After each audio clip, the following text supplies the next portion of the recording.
The text message arrived on a Monday morning, 3 days before Thanksgiving. I was enjoying my ritual cup of Earl Grey tea on the sun porch, watching the last autumn leaves drift from the maple trees that Harold and I had planted when we first bought this house.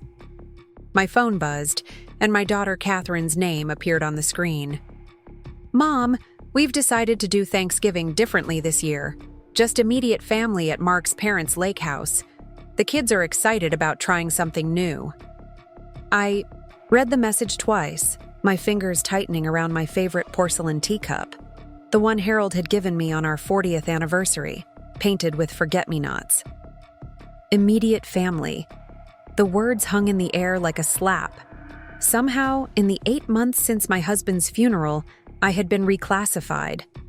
I, Martha Donovan, who had helped build Donovan Manufacturing from a garage workshop to a company employing over 200 people across the Midwest, had become what? An extended relation? An obligation? The irony wasn't lost on me. For 50 years, I'd been the backbone of both our family and our business.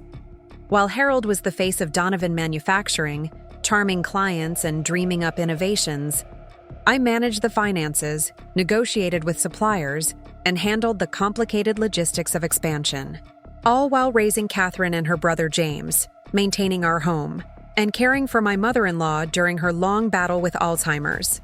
Before we jump back in, tell us where you're tuning in from, and if this story touches you, make sure you're subscribed, because tomorrow I've saved something extra special for you. I didn't respond to Catherine's message immediately. What could I say? That I had already ordered the 20-pound heritage turkey from the local farm that supplied our family gatherings for the past decade. That I'd spent weeks planning a menu that accommodated James's wife Melanie's new plant-based diet and little Henry's peanut allergies? That I'd polished the silver serving pieces that had belonged to Harold's grandmother, which we used only on Thanksgiving and Christmas? That this would be my first Thanksgiving as a widow, and I had been clinging to the comfort of tradition to make it through. I set my phone down and walked to the bay window overlooking the gardens. November in Michigan brought a particular kind of bleakness, the vibrant colors of fall giving way to gray skies and bare branches, the first hints of snow not yet arrived to brighten the landscape. I'd always found a stark beauty in this transitional season, but today it only emphasized my sudden isolation. The sprawling Tudor home that had once felt like the perfect size for our family now echoed with emptiness. 5 bedrooms, a formal dining room that could seat 18, Harold's study with its wall of industry awards, my sunroom office where I'd managed the company books while watching the children play in the yard. Every corner held memories of a life built carefully over decades, a life I was apparently now expected to navigate alone. My gaze drifted to the framed photograph on the sideboard. Harold and me at the grand opening of our 3rd manufacturing facility in 2002. His arm was around my waist, both of us beaming with pride as we cut the ribbon. James, then in college, stood beside his father, already being groomed to take over the business someday. Catherine, still in high school, had captured the moment with the expensive camera we'd given her for her birthday, already showing the artistic eye that would later make her a successful interior designer. We looked like the perfect American success story. Harold, the talented engineer whose innovative industrial valve designs had revolutionized several manufacturing processes. Me, the practical business mind who transformed his brilliance into a thriving company. Our children, beneficiaries of our hard work, poised to build their own successful lives on the foundation we'd created. What the photograph couldn't show was how we'd mortgaged our first home to secure the initial business loan. How I'd stayed up nights reconciling accounts while Harold tinkered with prototypes in the garage. How we'd skipped vacations for the first 10 years, channeling every spare dollar back into the company. How I'd negotiated our first major contract while 8 months pregnant with James, hiding my condition on video calls because clients in the 1980s were reluctant to deal with a visibly pregnant woman. I picked up my phone again and called James. My son would explain this. There had to be some misunderstanding. Perhaps Catherine hadn't consulted everyone before sending that text. "Mom, hey," James answered, the muffled sounds of his engineering office in the background. "Can I call you back? I'm heading into a meeting with the production team." "It's about Thanksgiving," I said, not bothering with pleasantries. "Catherine says you're all going to Mark's parents' lake house instead of coming here." A pause. "Oh, yeah, we thought. With everything this year, it might be easier on you not to host." His voice lowered slightly. "The first holidays without Dad are going to be tough enough without the pressure of putting on a big dinner." "Easier on me." The phrase echoed Catherine's text. As if I were suddenly fragile, incapable of the same tasks I'd managed effortlessly for decades. As if cooking Thanksgiving dinner were more challenging than running payroll for hundreds of employees or negotiating multi-million-dollar, say, contracts. "I see," I said, my voice cooling. "And it didn't occur to anyone to discuss this with me before making arrangements?" Another pause. "Mom, we just wanted to help." "Yes, I understand. You wanted to help by excluding me from family traditions and decisions. Very thoughtful." "That's not fair," James protested, but I could hear the defensiveness in his tone. "You're welcome to join us at the lake house. I'm sure Mark's parents wouldn't mind." Wouldn't mind, the final indignity. Being included as an afterthought, a charity case to be accommodated at someone else's family table. "I have plans now," I lied smoothly. "Enjoy your holiday." I ended the call before he could respond, my hands trembling slightly, not with hurt, but with a slow-building anger I hardly recognized. In the months since Harold's death, I'd been careful to maintain my composure around the children. They were grieving too, I reminded myself. We all cope differently with loss. I shouldn't take their withdrawal personally. But this felt different. This wasn't grief, it was erasure. The next morning, I drove to Donovan Manufacturing's headquarters, a sleek building of glass and steel on the outskirts of town. Harold and I had designed it together 15 years ago, during our last major expansion. Though I'd stepped back from daily operations after Harold's retirement 5 years earlier, I still maintained an office there and served as chair of the board. Since Harold's death, I'd been coming in more frequently, finding comfort in the familiar rhythms of the business we'd built together. The company was technically run by a CEO now, Thomas Reeves, a brilliant young engineer Harold had personally mentored, but major decisions still required board approval, and I held controlling interest in the company. "Mrs. Donovan, good morning." Lisa, the front desk receptionist, greeted me warmly. "We weren't expecting you today." "Impromptu visit," I replied, smiling. "Is James in?" Preparing and narrating this story took us a lot of time, so if you are enjoying it, subscribe to our channel. It means a lot to us. Now back to the story. "Yes, ma'am. He's in the executive conference room with the quarterly planning team." I nodded my thanks and took the elevator to the 3rd floor. As I passed through the open workspace, I noted with satisfaction how employees straightened, slightly when they saw me, offering respectful nods or quiet greetings. Whatever my children might think, here my authority remained undiminished. The glass walls of the conference room revealed a scene of focused activity, James at the head of the table, gesturing at projection slides while a dozen department heads took notes. My son had inherited his father's height and commanding presence, his dark hair now showing touches of silver at the temples. At 45, he was every inch the executive, dressed in a tailored suit that I recognized as coming from the same high-end retailer Harold had favored. I waited until he finished his point before opening the door. "Mother," James said, surprise evident in his voice. "We weren't expecting you." "Clearly," I replied pleasantly. "Please continue. I'll just observe." A flicker of uncertainty crossed his face, but he recovered quickly. "Actually, we were about to take a break. Perfect timing." As the team filed out, I noted the presence of Melanie, James's wife, who served as the company's HR director. She offered me a quick, almost guilty smile as she passed. Had she been part of the Thanksgiving decision? I wondered. Had they all discussed it without me? When we were alone, James leaned against the conference table. "Everything okay? You don't usually drop in unannounced." "I've been thinking about succession planning," I said, taking a seat at the table. "With your father gone, we need to formalize certain arrangements." James nodded cautiously. "Thomas is doing an excellent job as CEO. The transition has been smooth." "Yes, Thomas is very competent," I agreed. "I'm not concerned about day-to-day operations. I'm thinking about ownership structure, board composition, long-term legacy planning." "Ah," James relaxed visibly. "I've been meaning to talk with you about that. Catherine and I have some ideas about modernizing the corporate structure. Maybe moving to a more hands-off investment approach that would free you up to enjoy retirement." Retirement. The word hung between us like a suggestion. Or was it a directive? "Interesting," I said, keeping my tone neutral. "And what role do you envision for yourselves in this modernized structure?" "Well, I'd continue overseeing product development, of course. Catherine's design background could be valuable for marketing and branding. We thought perhaps we could bring in some outside board members with fresh perspectives, diluting my influence, in other words."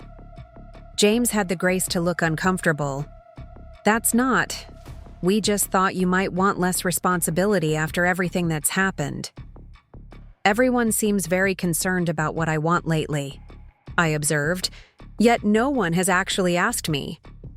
Before James could respond, my phone buzzed with a text message. Catherine again. "Mom, Melanie says you're at the office.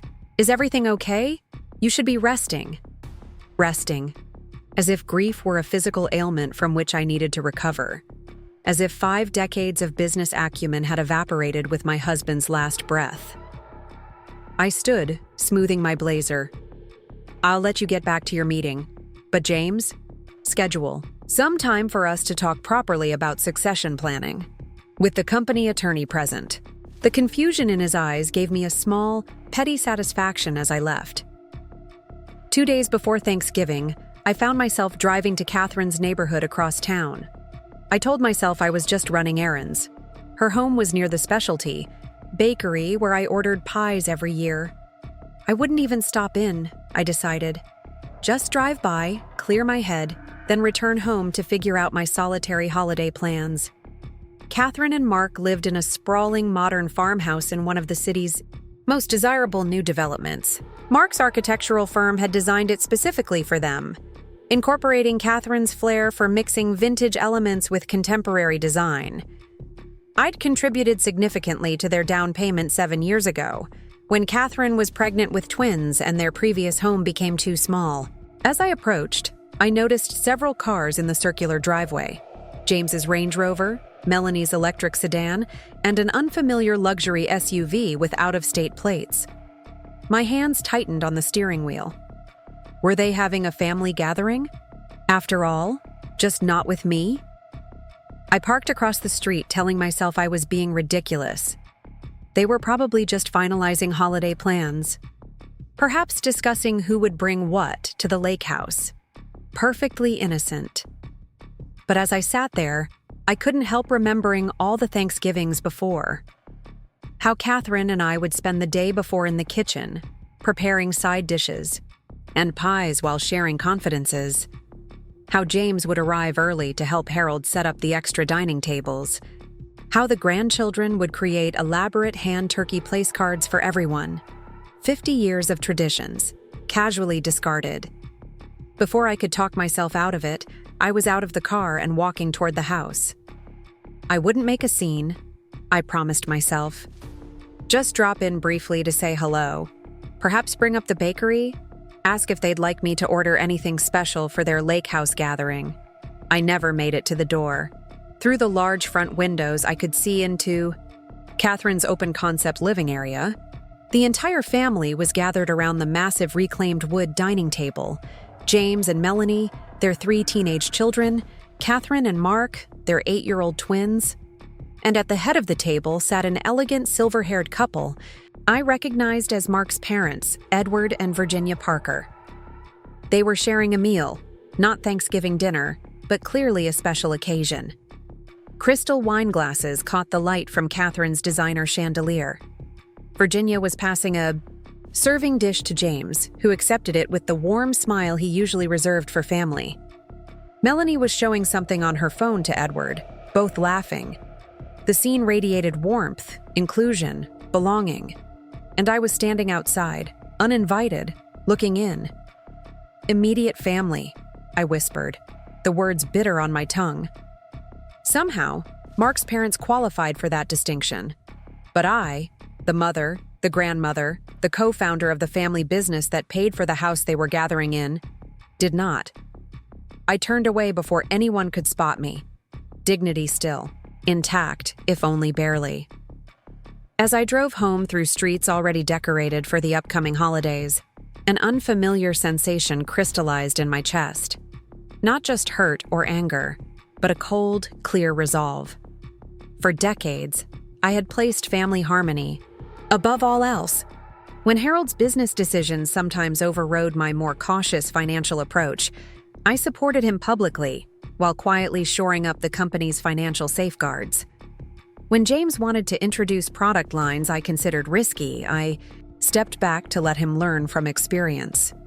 When Catherine and Mark chose an unnecessarily extravagant home, I contributed to the down payment without comment. I had made myself smaller, less decisive, less visibly powerful to allow my children room to grow and establish themselves. I had gradually ceded control of the company day-to-day operations to give James his opportunity to lead. I had maintained the family home largely unchanged since Harold's death, a museum to our shared life that made everyone comfortable except me. And what had that earned me? Exclusion, dismissal, pity. The Tudor home looked different to me as I pulled into the circular driveway, not as a cherished family home, but as an asset I controlled. I strode through the front door with new purpose, heading directly to Harold's study. The leather-bound estate planning binder was exactly where we'd always kept it, in the fireproof safe behind his engineering awards. Harold and I had updated our wills just 2 years ago, when he was first diagnosed with the heart condition that would eventually take him. The planning had been pragmatic, straightforward, everything to the surviving spouse, then equally to the children upon the second death, with trusts established for the grandchildren's education. Standard, sensible arrangements that reflected our belief in fairness and family unity. But things had changed. I was seeing our family dynamics with fresh eyes, and what I saw troubled me deeply. I called Eleanor Blackwell, our longtime family, attorney whose office had handled Donovan Manufacturing's legal affairs since the beginning. "Martha," she answered warmly, "how are you holding up?" "I need to make some changes," I said without preamble. "To my will, the business succession, plan, everything." A pause. "Martha, major decisions so soon after losing Harold." "Harold has been gone for 8 months, Eleanor. I've had time to think." "Of course," she said carefully. "What sort of changes are you considering?" "I want to restructure ownership of Donovan Manufacturing, create a foundation, establish new conditions for inheritance, and I want it done quickly and quietly." Another pause. "I see. Perhaps you could come to the office tomorrow. We should discuss this in person." "Tomorrow is fine. 9 o'clock? I'll clear my calendar." I hung up and sat at Harold's desk, running my fingers over the polished mahogany surface. How many decisions had we made here together? Planning the company's future, our family's security. What would he think of what I was contemplating? Harold had always been the more sentimental of us, prone to forgiving slights and overlooking our children's occasional self-centeredness. "They're building their own lives," he would say when I expressed concern about James's decreasing involvement in company operations beyond his own department, or Catherine's growing distance as she became more embedded in Mark's family's social circle. That's what we raised them to do. But I wondered now if our different approaches had created an imbalance, Harold's warmth and my practicality hadn't blended in our children as we'd hoped. Instead, they'd learned to count on his indulgence and my reliability, taking both for granted. That evening, I pulled out our family photo albums, tracing the evolution of Donovan Manufacturing alongside our family's growth. There was the ribbon cutting at our first proper factory in 1983, me visibly pregnant with Catherine, James a solemn 4-year-old holding the oversized scissors with his father's help. The company's 20th anniversary celebration, where we'd surprised the employees by announcing a profit-sharing program. The groundbreaking for the current headquarters, all of us in hard hats, James newly graduated from engineering school and eager to prove himself. In each photo, the 4 of us stood as a unit, Harold's innovation, my business sense, and our children's inheritance of both qualities in different measures. We had built something remarkable together, not just a successful company, but a legacy of values, integrity, perseverance, excellence, family. When had those values begun to erode?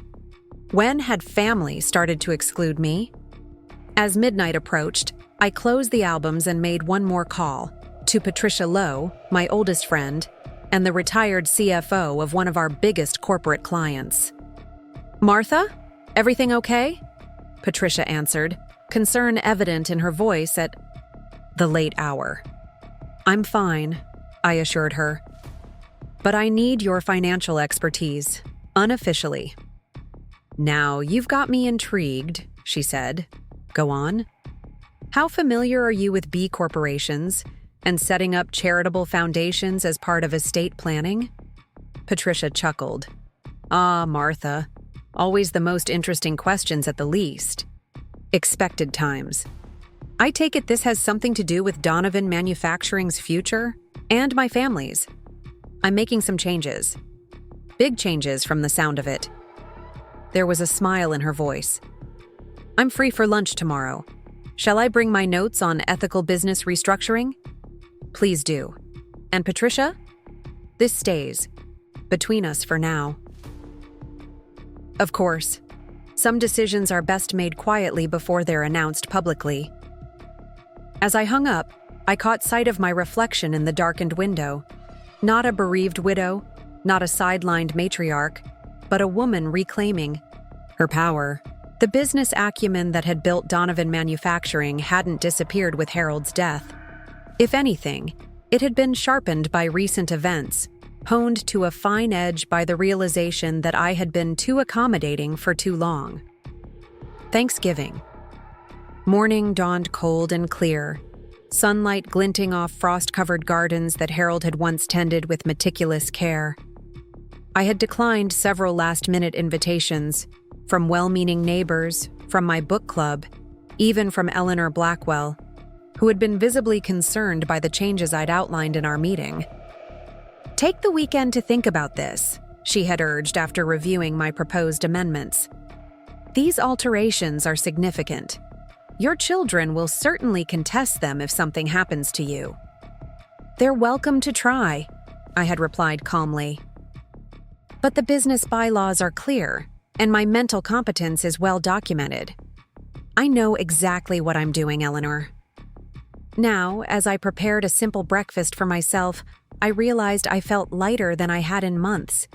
There was clarity in finally acknowledging what I had long suspected, that my children saw me primarily as Harold's widow now, an adjunct to his legacy rather than its co-creator.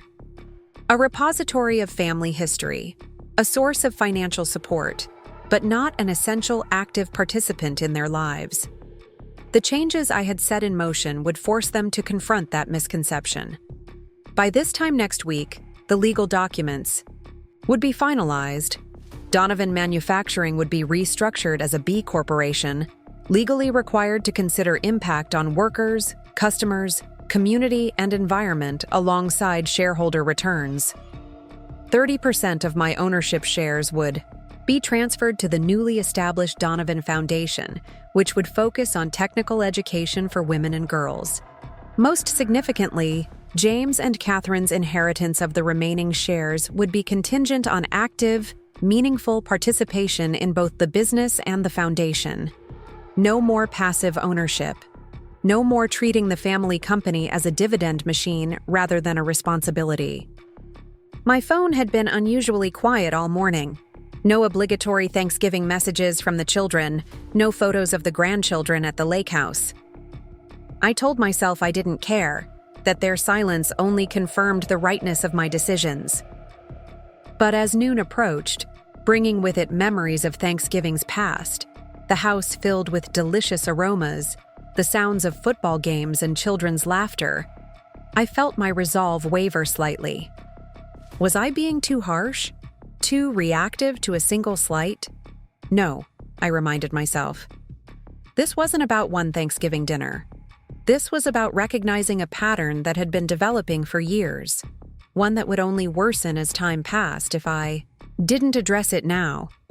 This was about ensuring that the values Harold and I had built our lives upon, hard work, integrity, family loyalty, remained at the core of our legacy. The doorbell rang, startling me from my thoughts. Probably a delivery, I reasoned. I'd ordered myself an elaborate Thanksgiving meal from the city's finest restaurant, a small act of self-care amid the day's solitude. But when I opened the door, I found James standing on the porch, looking uncharacteristically uncertain. "Mom," he said, hands shoved into the pockets of his casual sweater. "Can I come in?" I stepped aside wordlessly, leading him into the living room where a small fire crackled in the fireplace. He glanced around, taking in the absence of Thanksgiving preparations. "I thought maybe you'd have company," he said awkwardly. "Clearly not," I replied, taking a seat in my favorite armchair. "I thought you'd be at the lake house by now." He remained standing, shifting his weight from one foot to another like he used to do as a boy when caught in some mischief. We were supposed to leave this morning, but I couldn't. It didn't feel right. I waited, offering nothing to ease his discomfort. "Mom, Eleanor called me yesterday afternoon," he finally said. She wouldn't give details, but she suggested, "I talked to you about the company's future before any major changes are implemented." Ah, so that's what had brought him here. Concern for the business, not for his mother spending Thanksgiving alone. "Eleanor shouldn't have said anything," I noted. "But she's always had a soft spot for you." "What's going on?" he asked, finally, sinking onto the sofa across from me. She mentioned restructuring, a foundation, changes to inheritance provisions. It sounded significant. "It is significant," I confirmed. "I'm aligning the company's structure with its values, and with mine." "What does that mean exactly?" "It means Donovan Manufacturing will become a certified B Corporation, legally committed to balancing profit with purpose. It means a substantial portion of my ownership will fund a foundation supporting women in engineering and manufacturing. And it means your and Catherine's future inheritance will depend on your active, meaningful participation in both entities." James stared at me, shock evident in his expression. You're changing everything, without even discussing it with us?" "The way you changed Thanksgiving plans without discussing them with me?" I asked mildly. He flushed. "That's not the same thing. That was just one holiday." "No," I said, meeting his gaze steadily. "It was a symptom of something much deeper. It showed me how you and Catherine see me now, as peripheral, not central, as someone to be managed and accommodated, not consulted and included." "That's not fair," he protested, but I could see uncertainty in his eyes. "Isn't it? When was the last time either of you asked for my input on a business decision? When was the last time Catherine called just to talk, not to ask for something? When did I transition from essential to optional in this family?" The questions hung between us, uncomfortable but necessary. "We didn't mean to make you feel excluded," James finally said, his voice softer. "After Dad died, we thought you needed space, time to figure out who you are without him." I know exactly who I am, James, I replied. I'm the same woman who helped build this company from nothing, who raised you and Catherine to value hard work and integrity, who kept everything running smoothly while your father pursued his brilliant innovations. I haven't changed. Your perception of me has. He was silent for a long moment, staring at his hands. When he looked up, there was something new in his expression. Not just confusion or defensiveness, but the beginning of understanding. I didn't realize, he said slowly, how much we've taken you for granted. It wasn't quite an apology, but it was an acknowledgement. For now, that would have to be enough. The legal changes will be finalized next week, I told him. Nothing is set in stone yet. If you and Catherine want to discuss modifications, I'm open to that conversation, as equal participants, not as mother and children, but as stakeholders in a shared legacy. James nodded, a hint of the thoughtful boy I'd raised visible beneath the polished executive exterior. Would you mind if I called Catherine, asked her to come over? Maybe we could still have Thanksgiving together. Just the three of us. The olive branch was tentative, imperfect. There was much still unresolved, many conversations yet to be had about the company's future, about our family's relationships, about the harm done and the changes needed. But it was a beginning. I'd like that, I said simply. As James stepped outside to make the call, I gazed around the living room, at the photographs documenting our family's journey, at the artifacts of the business we'd built, at the home that had witnessed 50 years of triumph and struggle. For the first time since Harold's death, I felt fully present in my own life. Not as his widow, not as the children's mother, but as Martha Donovan, architect of her own legacy. Whatever happened next, whether my children embraced the changes I proposed or resisted them, whether we found a new equilibrium or continued to navigate these choppy waters, one thing was certain. I would no longer make myself small to fit their perception of me. I would no longer accept being peripheral in the story I had helped write. Some doors aren't meant to be knocked on tentatively, I realized.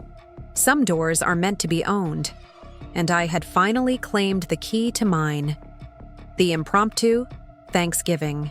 Dinner with James and Catherine that evening was nothing like our usual elaborate celebrations. We ate takeout from my favorite Italian restaurant at the kitchen table rather than using the formal dining room. No crystal, no heirloom silver, no carefully pressed linens. Just the three of us on everyday dishes, the conversation tentative, but real. I still don't understand why you felt you needed to go to Eleanor about all this, Catherine said, twirling pasta around her fork.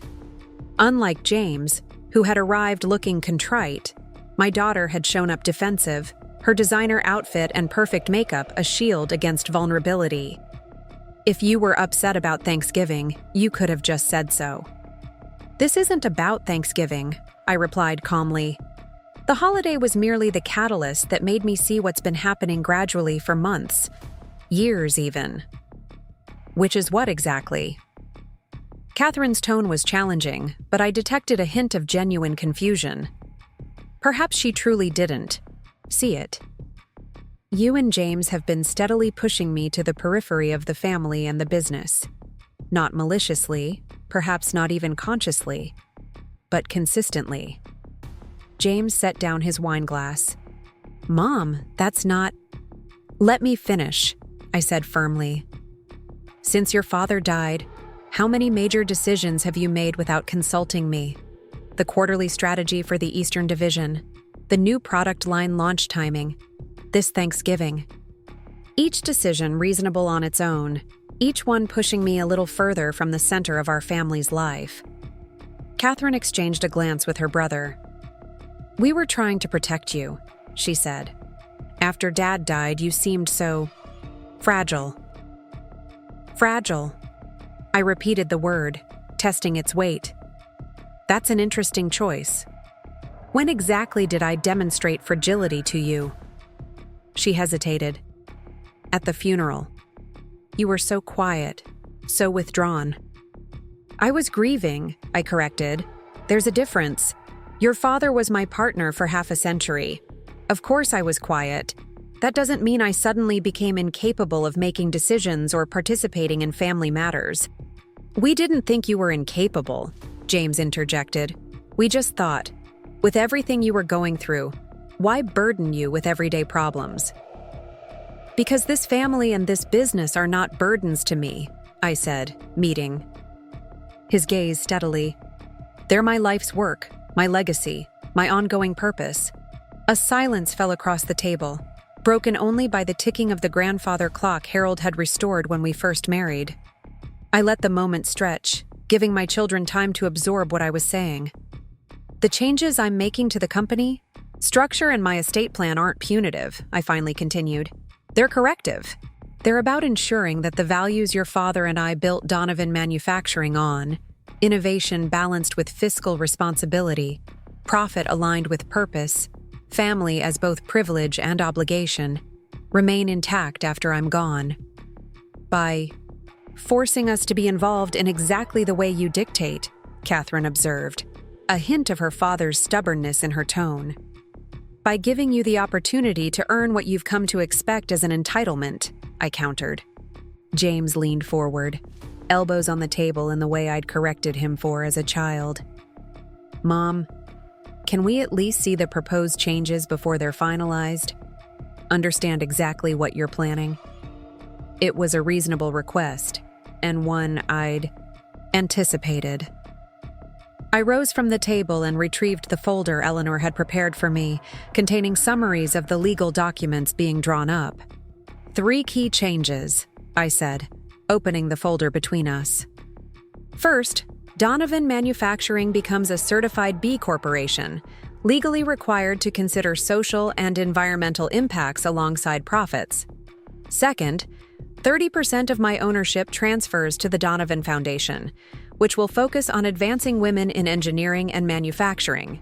Third, your inheritance of the remaining shares is contingent on active, meaningful participation in both entities for a minimum of 5 years before you gain full control.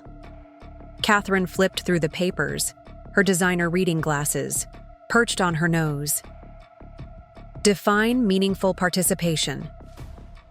Regular board attendance, direct involvement in foundation grant decisions, actual knowledge of company operations beyond your specific departments. In essence, caring about more than just the dividend checks. This feels like you don't trust us, James said quietly. Trust must be earned, I replied, equally quiet. And in recent months, you've given me reason to question whether you truly value what your father and I built, or simply the financial benefits it provides you. Catherine closed the folder abruptly. I have an interior design business that takes most of my time. I can't suddenly become deeply involved in manufacturing.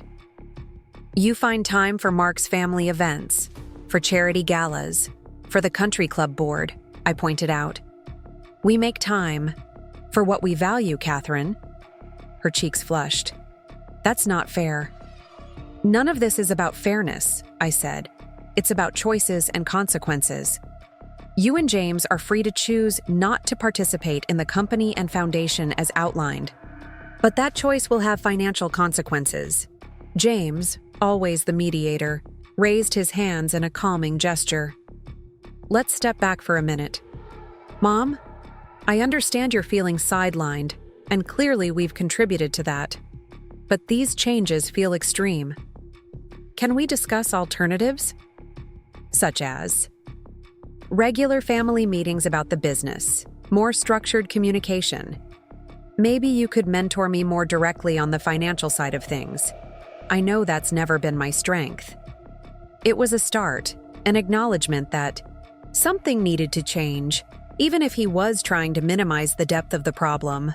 I considered his suggestion. We can certainly incorporate those elements, I conceded, but they'd be additions to the structural changes, not replacements for them. Catherine stood abruptly, pacing the kitchen with the restless energy she'd had since childhood. I can't believe this is happening. Everything was fine. and suddenly you're rewriting the entire family compact because we changed one holiday plan. Everything was not fine, I said firmly. You just didn't notice because the status quo worked for you. It allowed you to benefit from the family business without responsibility, to have me available when convenient but invisible when not. She spun to face me. That's so unfair. I call you all the time. For what, Catherine? To watch the twins? When your nanny cancels? To get my opinion on business investments that Mark is considering? When was the last time you called just to talk? To share your life? To include me because you wanted my presence, not my utility? The question landed like a stone in still water, ripples of discomfort spreading across her expression. I watched. My daughter, my artistic, passionate, sometimes self-absorbed daughter, as realization gradually dawned in her eyes. I don't know, she admitted finally, her voice smaller. That's what I'm trying to change, I said gently. Not just your behavior, but the underlying assumption that my value to this family is measured by what I provide, rather than who I am. James reached across the table to touch my hand, a gesture so like his father's that my throat tightened, momentarily. Mom, we never meant to make you feel that way. I know, I said, but intent doesn't negate impact. The rest of the evening unfolded with careful conversation, tentative steps toward understanding, if not yet agreement.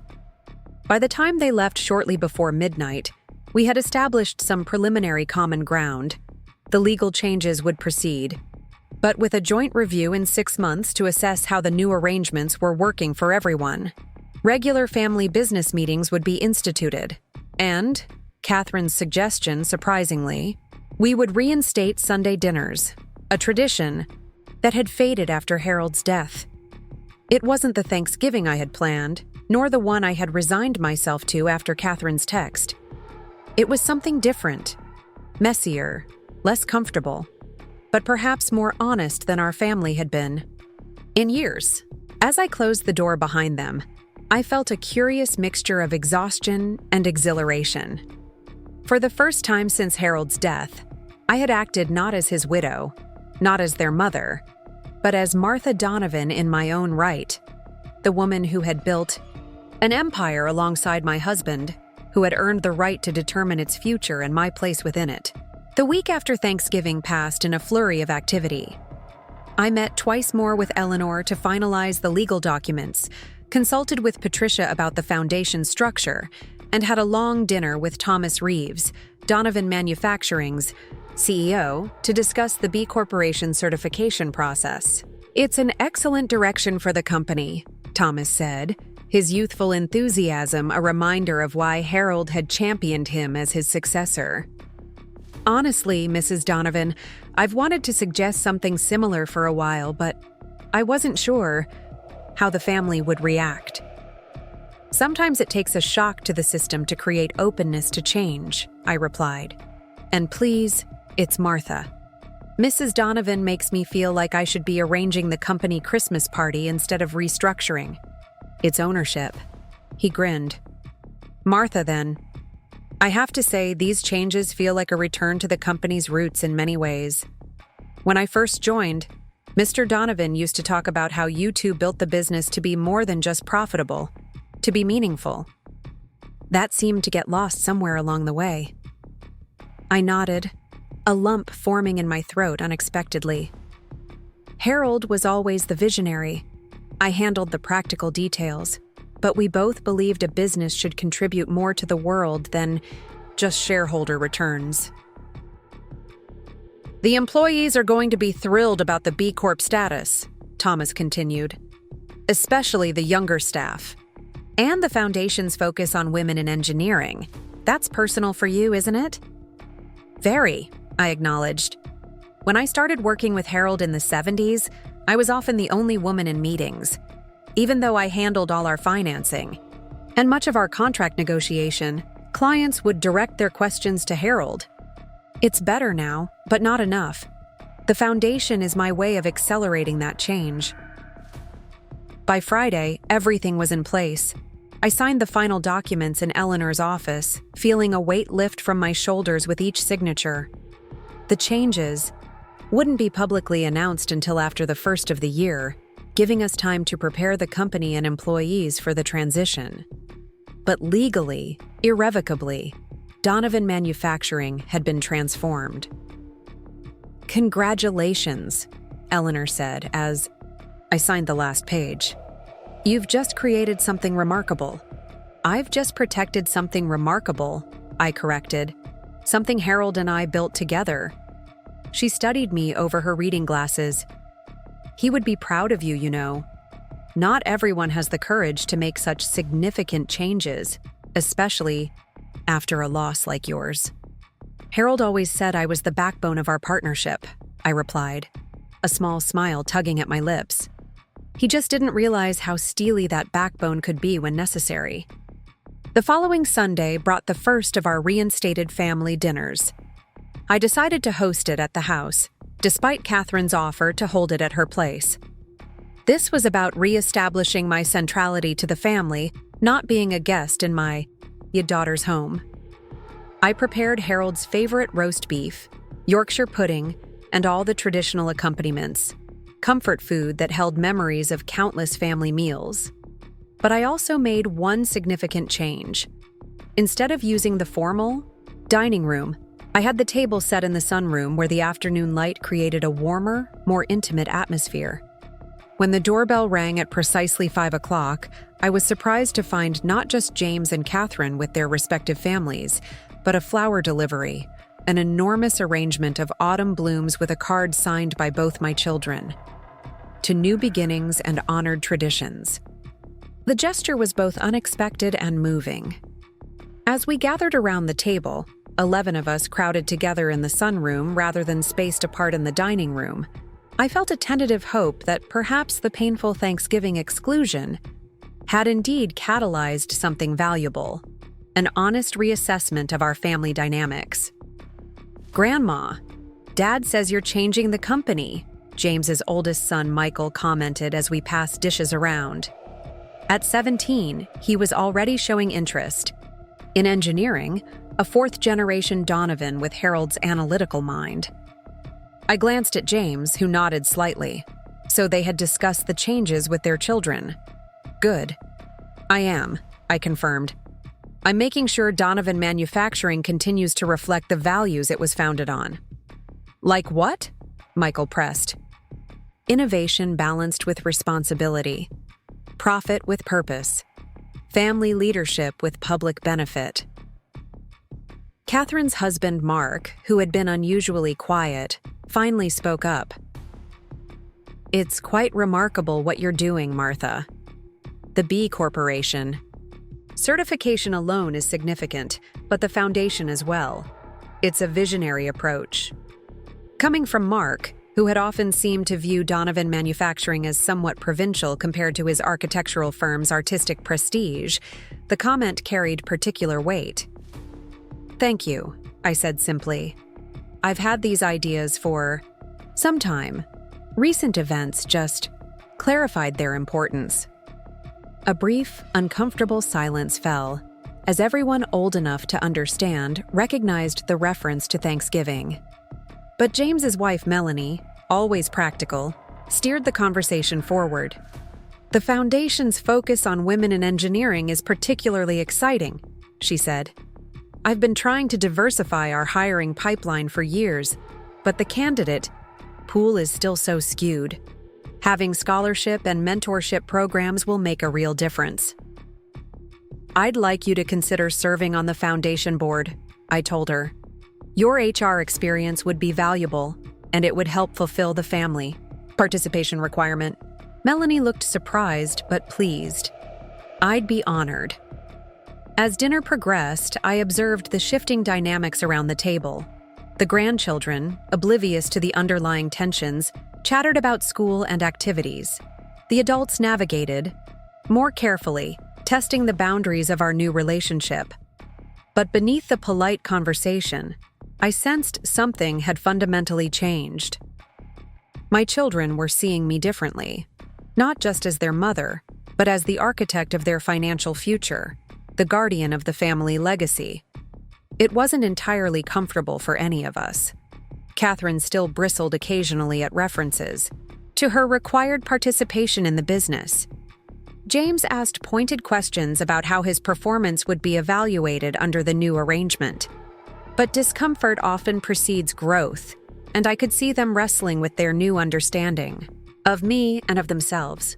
After dessert, as the younger children scattered to play and the teenagers retreated to their phones, James pulled me aside into Harold's study. "I've been thinking about what you said," he began, glancing around at the familiar space where his father had spent so many evenings. "About not knowing the company beyond my own department." "Yes, you're right," he admitted. "I've been focused on product development because it's what I love, what I'm good at. I've left the financial side, the strategic planning to others, to you and Dad, to Thomas, to the CFO." I waited, sensing he had more to say. "I'd like to change that," he continued. "Not just because of the inheritance conditions, but because it's irresponsible of me not to understand the whole business. Dad tried to teach me, but I always thought there'd be more time." His voice caught slightly. I never expected him to be gone so suddenly. "Few of us do," I said gently. "That's why it's important to say what needs saying, do what needs doing, while we can." He nodded, running a hand along the edge of Harold's desk. Would you be willing to mentor me? Not just on the financial aspects, but on everything you and Dad built together. The relationships with suppliers, the history with long-term clients, the unwritten knowledge that doesn't show up in quarterly reports. The request, so close to what I had longed to hear, yet had nearly given up hoping for, caught me off guard. For a moment, I couldn't speak around the tightness in my throat. "I would like that very much," I finally said. James smiled, a hint of relief in his expression. "Good. Because I have a lot to learn, and not just about business." Later that evening, after everyone had left and I was alone again in the quiet house, I found myself drawn back to Harold's study. I settled into his leather chair, surrounded by the mementos of our shared life, industry awards, family photos, engineering journals with his articles highlighted. "Well, Harold," I said aloud. To the empty room, "I've certainly stirred things up." In the silence, I could almost hear his chuckle, could almost see him shaking his head with that mixture of exasperation and admiration he often directed my way when I took decisive action.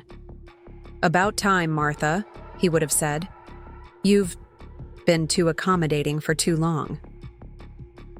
The thought brought a smile to my lips. Harold had always appreciated my strength, even when it was directed against his own ideas. Our marriage had been a true partnership, sometimes contentious, always respectful, built on the understanding that we were better together than apart, each bringing essential qualities to our shared endeavors. That was the legacy I wanted for our children, not just financial security or business success, but the deep understanding that true wealth lies in balanced relationships, in mutual respect, in recognizing each person's unique contribution. The days following our first family dinner brought subtle but noticeable changes. James began scheduling regular time with me at the company, asking thoughtful questions about financial strategies and long-term planning. Catherine, though still resistant to deep involvement in manufacturing, proposed a rebranding initiative that would align with the B Corporation certification, drawing on her design expertise in a way that felt authentic rather than obligatory. Most surprisingly, I received an unexpected call from Virginia Parker, Mark's mother, and the woman who had seemingly replaced me at the pre-Thanksgiving gathering. "Martha," she said, her voice warm but hesitant, "I hope I'm not disturbing you." "Not at all," I replied, curiosity overriding any lingering resentment. "What can I do for you, Virginia?" I wanted to. Well, to apologize, frankly. Catherine told me about the Thanksgiving misunderstanding, and I feel terrible thinking, We contributed to it. Misunderstanding. An interesting choice of words, but I let it pass. There's no need for apology. You were simply accepting an invitation from your son and daughter-in-law. Perhaps, she acknowledged, but I should have questioned why you weren't included. I just assumed. She paused. Well, to be honest, I assumed you'd be spending the holiday with James's family, that there was some sort of rotation system. No, I said simply. There was no rotation system. An uncomfortable silence stretched between us. I admire what you're doing with the company, Virginia said finally, changing the subject. Mark shared some of the details. Edward and I considered something similar with our property development firm before we sold it, but we didn't have the courage to make such fundamental changes. The comment surprised me. I'd always perceived the Parkers as old money, their wealth inherited rather than built. I didn't realize you and Edward had started your own business. Oh yes, Virginia said, a note of pride entering her voice. We built it from nothing in the 60s, sold it to a conglomerate in the 90s.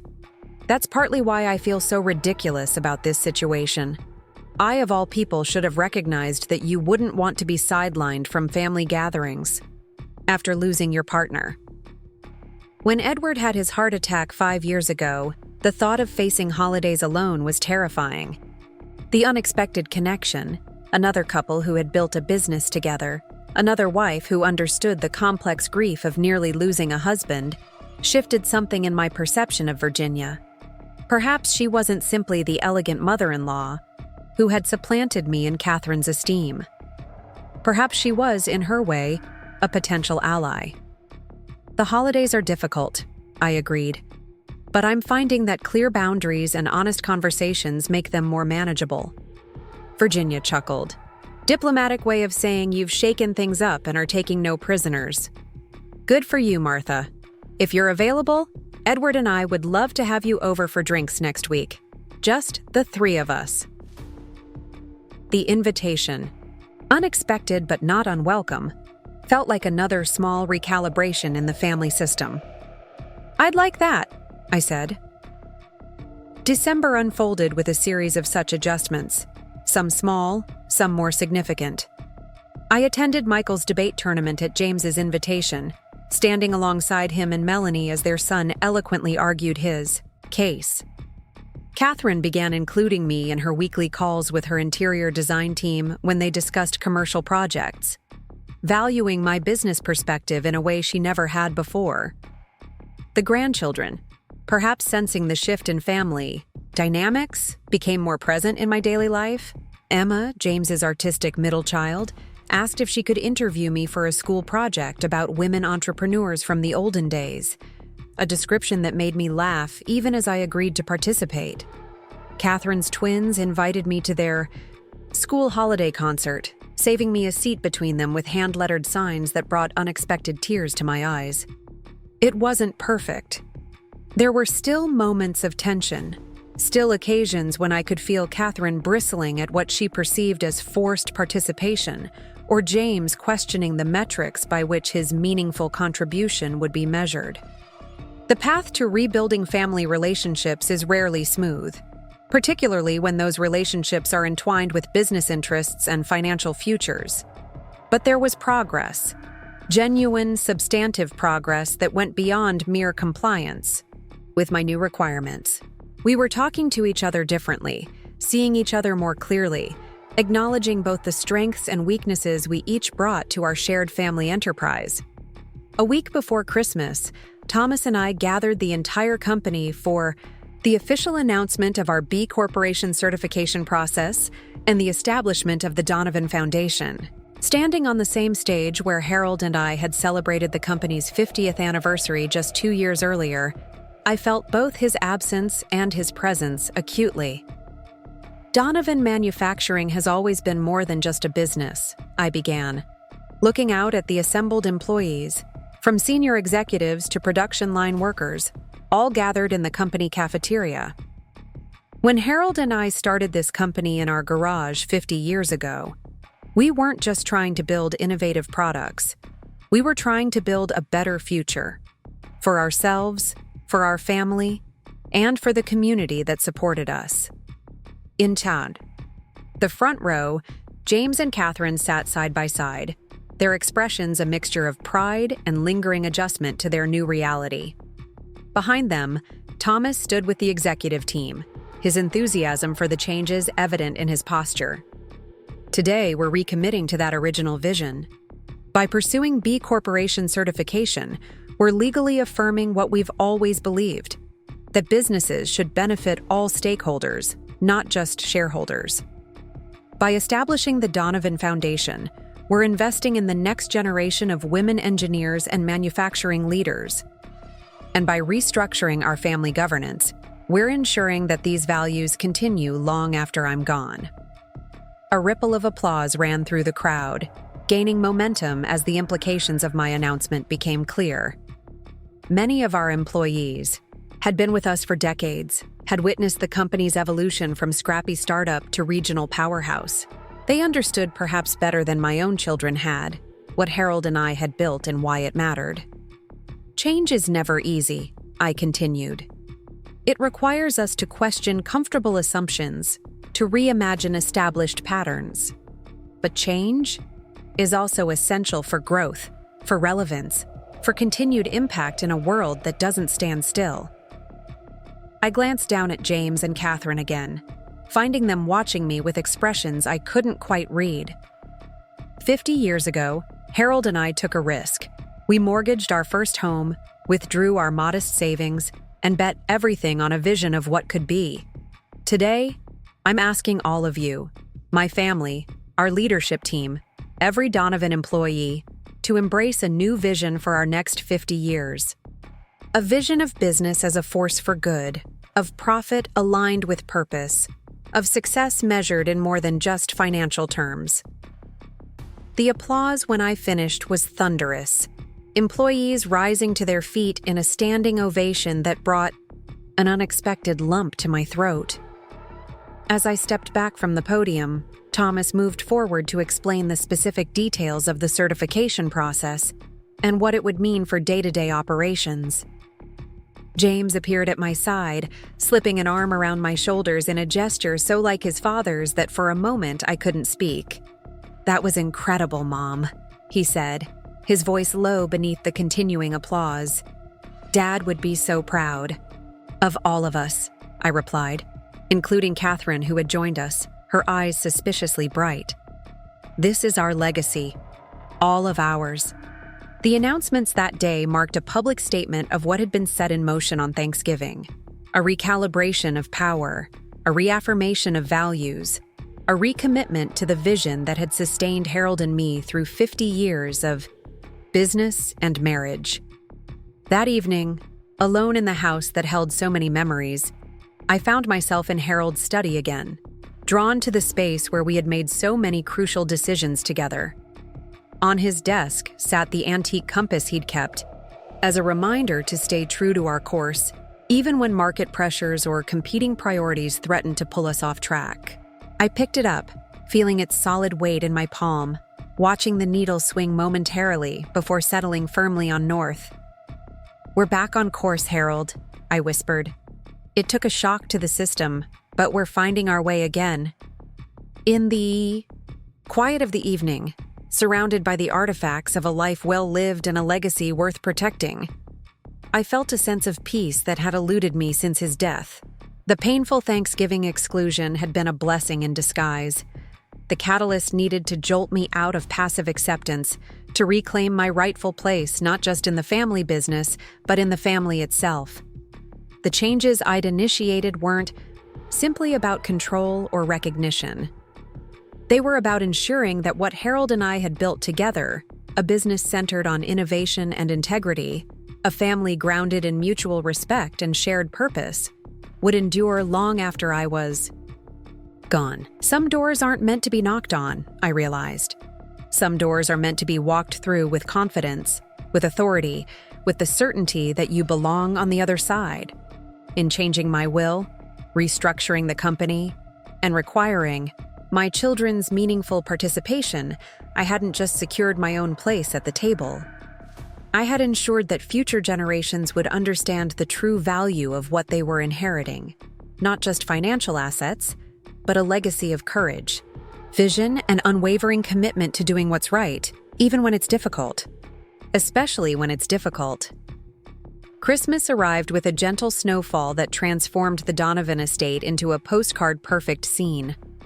I woke early, a lifetime habit that even retirement and widowhood hadn't changed, and stood at my bedroom window watching dawn break over the snow-covered gardens. For the first time since Harold's passing, I felt a sense of anticipation rather than dread about the holiday.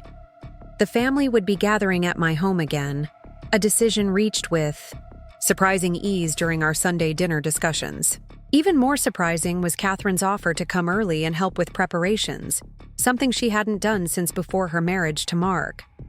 "I thought we could do the Yorkshire pudding together," she'd suggested almost tentatively. "I never learned your technique for getting them to rise so perfectly." It was a small olive branch, but a meaningful one. Catherine had always been more interested in design than cooking, often teasing that she'd inherited her father's mechanical aptitude rather than my culinary skills. Her request signaled a desire to connect across those differences, to learn something uniquely mine. I spent the early morning hours in quiet reflection, savoring my tea as I mentally prepared for the day ahead. The house felt different now, still filled with memories of Harold, but no longer a mausoleum to our shared past.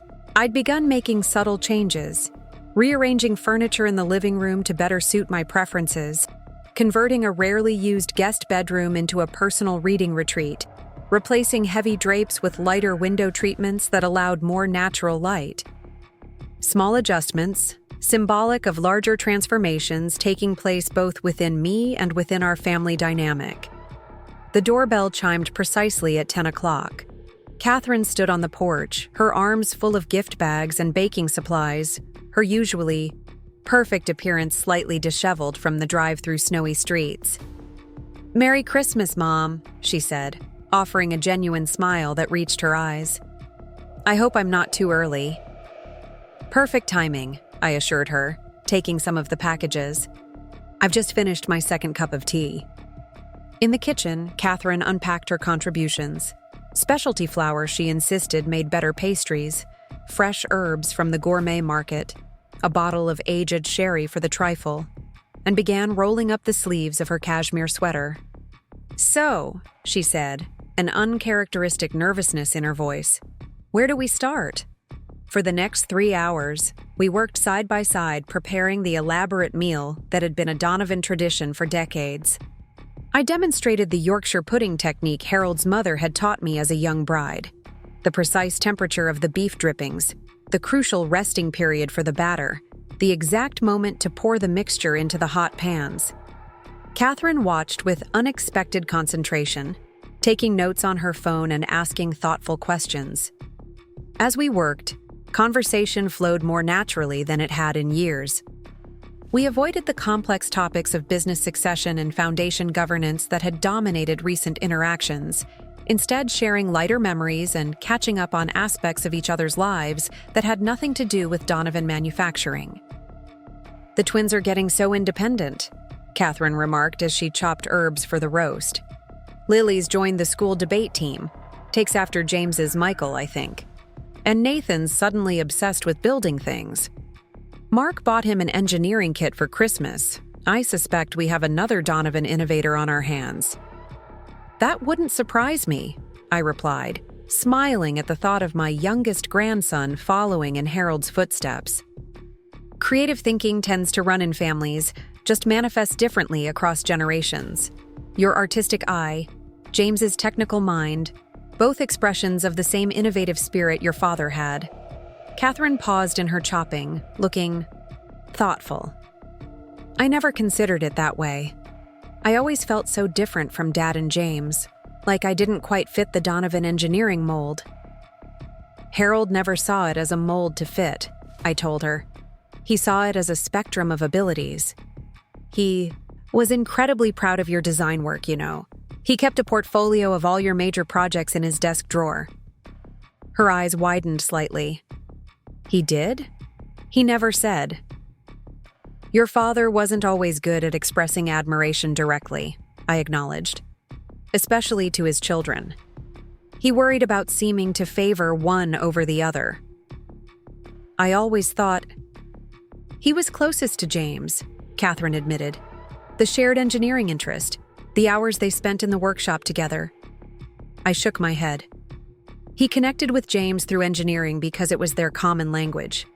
But he worried constantly about whether he was giving you enough attention, whether you knew how proud he was of your creative achievements.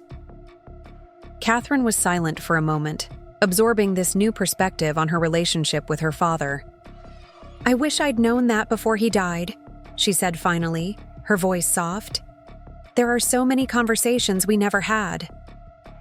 That's often the way with parents and children, I replied gently. We assume there will always be more time, and then, suddenly there isn't. The observation hung between us, laden with implications neither of us voiced explicitly, but both understood. Our own relationship had suffered from similar assumptions, similar unspoken feelings, similar postponed conversations. Until Thanksgiving had forced everything to the surface. Catherine met my gaze, something vulnerable and determined in her expression. I don't want to make that mistake with you, Mom. I don't want to realize too late all the things we should have said to each other. It was perhaps the most direct acknowledgement she had offered of how our relationship had deteriorated and her desire to repair it. Not because of inheritance conditions or business requirements, but simply because it mattered. Neither do I said simply. By the time James arrived with his family, the kitchen was filled with delicious aromas and an atmosphere of comfortable collaboration. Melanie immediately noticed the change, raising an eyebrow at me as Catherine enthusiastically explained the Yorkshire pudding technique she'd mastered. This is different, Melanie murmured as she helped me arrange serving dishes. A good different, I hope, I replied. She nodded, watching her sister-in-law with thoughtful eyes. She's making an effort. They both are. Whatever you did, it's working. Sometimes people need to be reminded of what really matters, I said, and what they stand to lose if they don't pay attention. Mark and the grandchildren arrived next, followed by Thomas and his wife Diana, whom I'd invited in recognition of Thomas's central role in implementing the company changes. It was a smaller gathering than those Harold and I had hosted in previous years. No extended family, no business associates, but somehow more meaningful in its intimacy. As we gathered around the dining room table, now moved to the sunroom, where light streamed through windows overlooking snow-covered gardens, I was struck by how different this felt from our Thanksgiving aftermath dinner. That meal had been a tentative truce, an uneasy negotiation. This was a genuine celebration, with tensions not entirely absent, but substantially diminished. James raised his glass in a toast. To family, he said simply, and to Mom, who reminded us what that really means. The words, unexpected and moving, brought a lump to my throat. As glasses clinked around the table, I caught Catherine wiping away a discreet tear. Even Mark, usually reserved with displays of emotion, seemed affected by the moment. The meal unfolded with the pleasant chaos typical of family gatherings, dishes passed, conversations overlapping, children's excited interruptions when something particularly delicious appeared before them. But beneath the ordinary holiday rhythms, I sensed a deeper current of appreciation, of mindfulness about our time together. After dessert, while the grandchildren explored their gifts and the adults lingered over coffee, Catherine pulled me aside to the quiet corner of the living room where the Christmas tree glittered with ornaments collected over 5 decades. I have something for you, she said, her voice uncharacteristically hesitant. It's not wrapped. It's more of an announcement, I suppose. Intrigued, I settled into the armchair beside the fireplace. I'm listening. Catherine took a deep breath. Mark and I have been talking about my involvement with the foundation. Initially, I was resistant. You know that. It felt like you were forcing me into a role I hadn't chosen. I nodded, acknowledging the truth of her statement without defensiveness. But the more I've thought about it, she continued, the more I've realized there's an opportunity here that aligns perfectly with my interests and skills. She straightened, slightly, professional confidence replacing personal uncertainty. I'd like to establish a design division within the foundation, a program that provides mentorship and scholarship opportunities for young women interested in industrial design, architectural visualization, and the aesthetic aspects of manufacturing. The proposal caught me by surprise, not just its content, which was thoughtful and appropriate, but the enthusiasm with which Catherine presented it. This wasn't grudging compliance with my inheritance requirements. This was genuine engagement, a creative solution that honored both the Foundation's mission and her own professional identity. That's actually brilliant, I said, not hiding my pleasure. It expands the Foundation's scope in a meaningful way while leveraging your expertise. I've already sketched out some preliminary ideas, she continued, pulling out her tablet to show me concept drawings and program outlines. We could start with summer internships for college students, maybe expand to high school programs later. I've contacted some of my colleagues in the design world who might serve as mentors. As she walked me through her vision, I recognized something I hadn't seen in Catherine's interactions with the family business for years: authentic passion. She wasn't just going through the motions to secure her inheritance. She was genuinely excited about creating something new within the framework I had established. I love it, I said when she finished her presentation. It honors everything the Foundation stands for while bringing something uniquely yours to the table. Catherine smiled, relief and pride mingling in her expression. I was hoping you'd say that. I've already discussed it with James. He thinks there might be collaborative opportunities between the engineering and design tracks.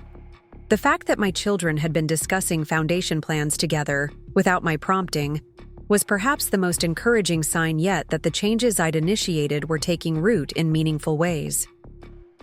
Later that evening, after everyone had departed with leftovers and holiday wishes, I found myself alone again in the quiet house. But unlike Thanksgiving, the solitude didn't feel like exclusion or abandonment. It felt like a well-earned rest after a day of genuine connection, a peaceful interlude rather than a painful reminder of loss. I made myself a cup of tea and settled into Harold's leather chair in the study, gazing at the family photos arranged on his desk. My eye caught on one I hadn't noticed in years, a faded Polaroid from the late 1970s, showing Harold and me standing proudly in front of our first real factory building. I was heavily pregnant with Catherine, James a tow-headed toddler clinging to my hand. We looked so young, so determined, so unaware of the challenges and triumphs that lay ahead. We did well, didn't we? I said softly to Harold's memory. Built something worth fighting for. The week between Christmas and New Year's brought unexpected developments. James called to suggest a working lunch at Donovan Manufacturing's headquarters, something that had become a regular occurrence since our Thanksgiving confrontation. But this time, his request came with an unusual addition. I'd like Michael to join us, he said, referring to his 17-year-old son, if that's okay with you. Of course, I replied, pleasantly surprised. Any particular reason? A slight hesitation. He's been asking questions about the company, about how it all started. I realized I don't know all the stories as well, as I should. Thought maybe his interest might be a good opportunity for all of us to learn together. The suggestion, James acknowledging gaps in his own knowledge of the company history, wanting his son to hear the founding stories directly from me, represented yet another subtle shift in our family dynamic. Not just a recognition of my authority as company co-founder, but a valuing of my perspective as the keeper of institutional memory. When I arrived at the company, I found James and Michael waiting in the small executive dining room overlooking the manufacturing floor. My grandson, stood to greet me with unexpected formality, looking remarkably grown up in a button-down shirt and slacks. "Grandma," he said, pulling out my chair. "Thanks for making time for this." "Always time for family," I assured him, touched by the gesture. Over lunch, Michael asked thoughtful questions about the company's early days, challenges we'd faced, risks we'd taken, pivotal decisions that had shaped Donovan Manufacturing's growth. James listened as intently as his son, occasionally expressing surprise at stories he'd never heard or details he'd forgotten. "Wait," he interrupted at one point. "You mortgaged the house a second time in 1988? I never knew that." I nodded, remembering those tense months with vivid clarity. We needed capital for the expansion into the western region. The banks were reluctant to increase our line of credit after the market downturn that year. "That was right before you bought the lake house," James recalled. "I always assumed things were going well financially then." "They were, fundamentally," I explained. "But cash flow and long-term stability are different considerations. We believed in the Western expansion enough to leverage our personal assets, again, even though it meant postponing other things we wanted." Michael leaned forward, clearly fascinated. "So you were taking personal financial risks even after the company was established? That's not how business growth is usually portrayed." "Most successful businesses involve personal risk at multiple stages," I told him. "Not just at the beginning. Your grandfather and I had opportunities to take a safer path many times, to stop expanding to enjoy the success we'd achieved, to protect what we had rather than reaching for more." "Why didn't you?" Michael asked. The question was simple but profound. I considered it carefully, wanting to give my grandson more than platitudes about ambition or achievement. "Because we believed in the vision more than we feared the risk," I said finally. "We believed that what we were building, not just products, but jobs, opportunities, solutions to real problems, was worth potential personal sacrifice." James was watching me with an expression I couldn't quite read, something between revelation and regret. "I never really understood that aspect of your and Dad's leadership," he admitted. "I think I took for granted that the company's success was inevitable somehow. That once you'd achieved a certain level, everything just continued on its own momentum." "Nothing valuable continues on momentum alone," I replied gently. "It requires constant recommitment, constant care, constant evaluation of whether you're staying true to your purpose." "Like the changes you're implementing now," Michael observed insightfully. "The B Corp certification, the foundation, they're recommitments to the original vision, aren't they?" "Exactly," I confirmed, impressed by my grandson's perception. "The external forms evolve with the times, but the underlying values remain consistent." As our conversation continued, I realized we were engaged in something profound: the explicit transmission of values across 3 generations. Not just business principles or financial strategies, but deeper understandings about purpose, responsibility, and the true nature of legacy. This, I thought with sudden clarity, was what I had been trying to protect when I changed my will and restructured the company. Not just financial assets or operational control, but this vital connection between past, present, and future, the thread of meaning that tied our family's efforts across decades. After lunch, James suggested giving Michael a tour of the facility, focusing on historical aspects he might not have seen during previous visits. As we walked the manufacturing floor, I found myself sharing stories about specific machinery innovations Harold had developed, quality control processes I had instituted, employees whose families had worked with us across multiple generations. "That's Maria Vasquez," I said, nodding toward a woman overseeing the precision assembly area. "Her mother was one of our first employees back in the original facility. Maria started in the shipping department, worked her way up to department supervisor. Her daughter is in our engineering internship program now. 3 generations, Michael noted. Just like us." "Just like us," I agreed. Donovan Manufacturing has always been more than just the Donovan family. It's all the families who've built their lives around this place, who've contributed their skills and commitment to our shared success. James, who had been relatively quiet during the tour, suddenly asked, "Do you ever regret it? The sacrifices, the risks, the constant pressure of being responsible for so many people's livelihoods?" The question revealed more about his own, conflicted feelings than he perhaps intended. I considered my answer carefully. "Regret isn't quite the right word," I said. "There were difficult moments, painful decisions, times when I questioned whether we were on the right path. But regret implies you would choose differently given the chance, and I wouldn't. The purpose was always worth the challenge."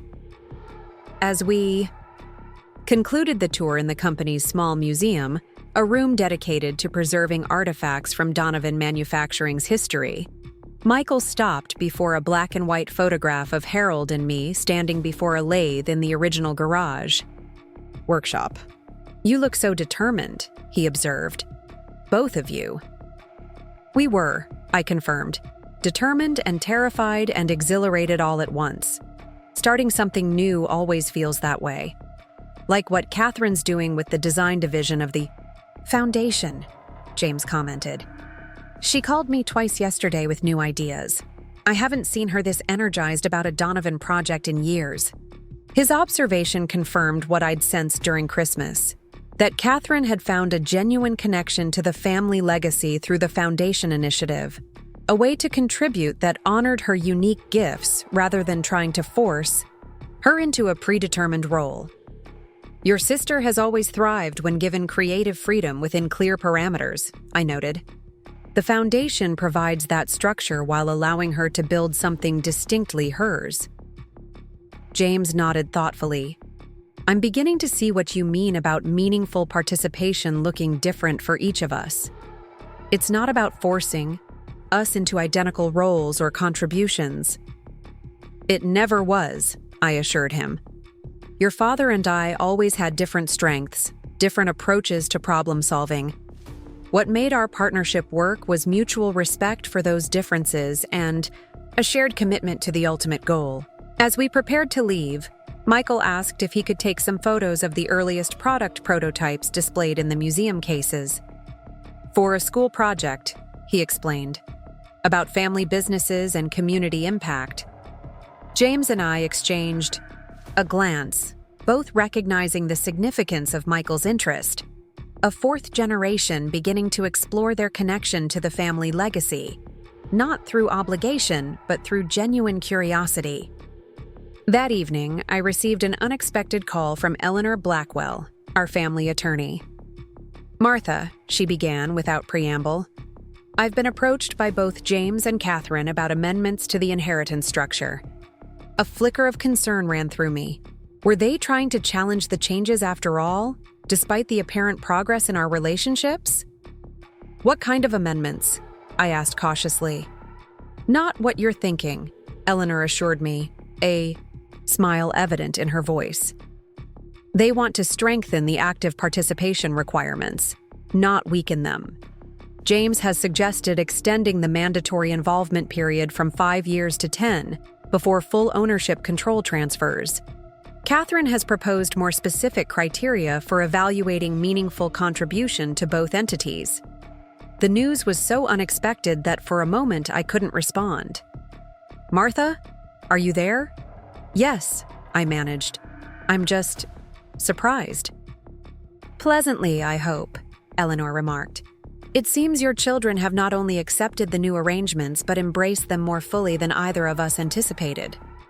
"It appears so," I agreed, still processing the implications. "When would you like to meet to discuss these amendments?" "They've requested a family meeting next week, with me present in a legal capacity, but with the understanding that this is primarily a family discussion about shared values and long-term vision." The phrasing was so reminiscent of how Harold and I had approached major decisions that I felt a surge of emotion, pride, validation, a bittersweet awareness of how he would have celebrated this development. "I'll be there," I assured her. After ending the call, I sat for a long time in the growing dusk, watching snow begin to fall again outside my window. The crystalline flakes caught the last light of day, each one unique yet part of a transformative whole that was gradually reshaping the landscape. Like the changes within our family, I reflected. Individual shifts in understanding, in priorities, in relationship dynamics, each significant on its own, but together creating something more profound, a renewed commitment to our shared legacy, a recognition of its value beyond financial terms. The exclusion from Thanksgiving that had initially wounded me so deeply now seemed like a blessing in disguise. The catalyst needed to break patterns of complacency and entitlement that had been slowly eroding our family's connection to its founding purpose. By changing my will, I had changed much more than legal documents or financial arrangements. I had changed the conversation, the expectations, the fundamental understanding of what it meant to be part of the Donovan family and its multi-generational enterprise. The house felt different around me now. No longer a museum to the past, but a bridge between generations, a physical embodiment of continuity amid change.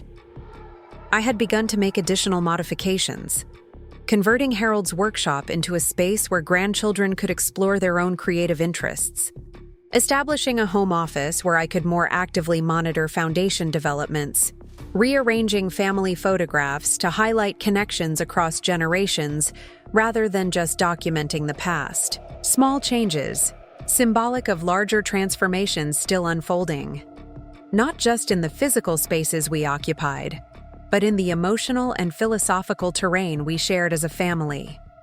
New Year's Eve arrived with a fresh blanket of snow and an invitation I hadn't expected.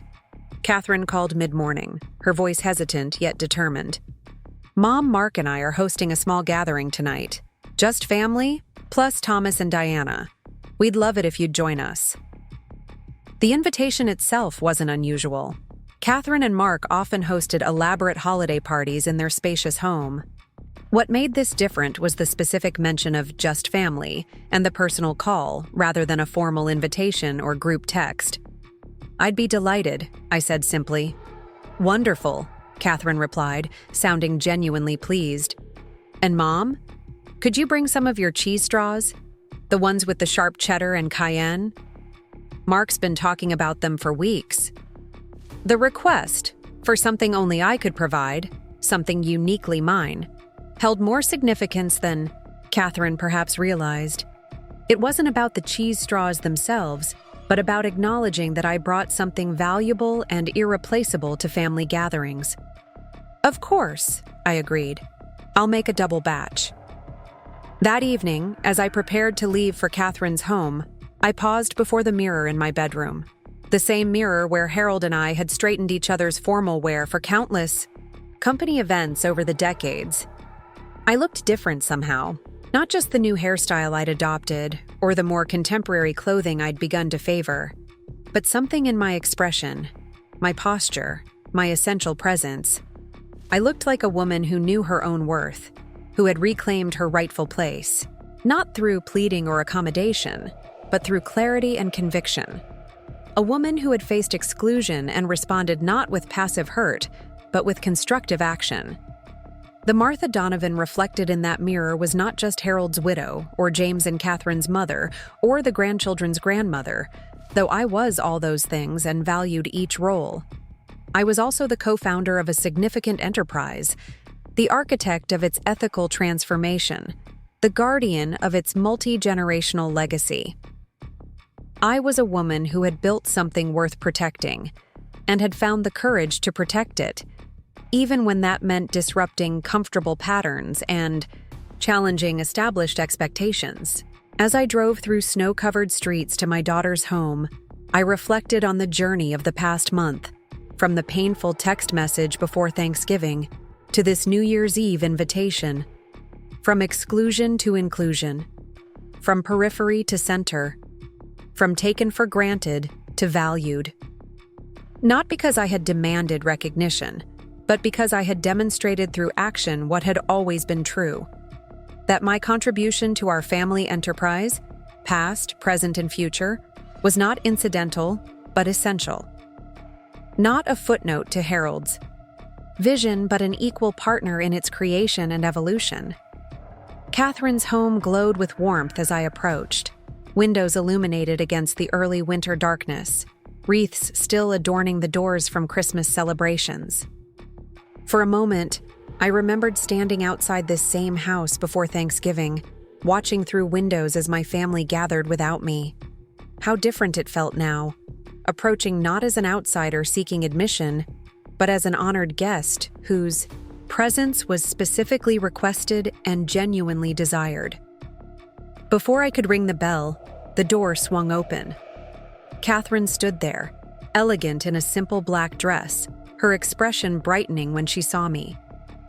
"Mom," she said warmly, stepping forward to embrace me, a gesture that had become more frequent in recent weeks but still felt significant. "Happy New Year. I'm so glad you're here." Inside Catherine's home, the atmosphere was noticeably different from their usual elaborate gatherings. The grand dining room, typically set for formal entertaining, had been transformed into a comfortable lounge area with sofas and armchairs arranged to encourage conversation. The kitchen island, usually operated by hired catering staff during parties, was now a casual buffet of homemade appetizers and desserts.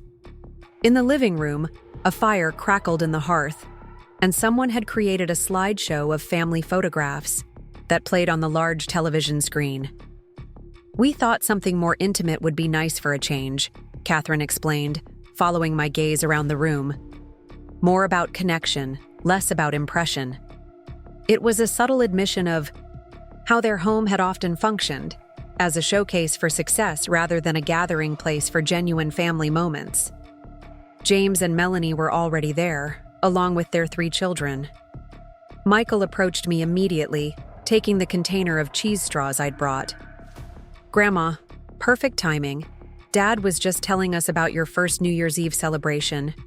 After Donovan Manufacturing landed that big government contract in the 80s. "Oh dear," I laughed, slipping off my coat. "I hope he's getting the details right." "Actually," James called from across the room, "I was telling them how you saved the celebration after the caterer canceled last minute. Something about homemade appetizers and turning the office conference room into a dance floor?" The memory brought a smile to my face. A long-ago crisis transformed into a company legend. "Your father insisted we couldn't disappoint the employees who'd made the contract possible, so we spent the entire day cooking, moved all the furniture out of the conference room, and borrowed a sound system from your Uncle Peter. It ended up being the best company party we ever had," James continued, now addressing his own children. "More authentic than all the fancy catered events that came later." The fact that he remembered this detail and was sharing it as a positive example with his children struck me as significant.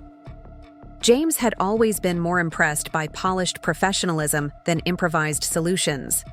This appreciation for authenticity over appearance marked yet another subtle shift in his values. Mark emerged from the kitchen, wiping his hands on a dish towel. Another unexpected sight, as he typically maintained a careful distance from any domestic tasks during their social gatherings.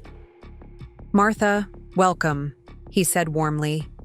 "Can I get you a drink? We're featuring a special cocktail tonight, the Donovan Legacy.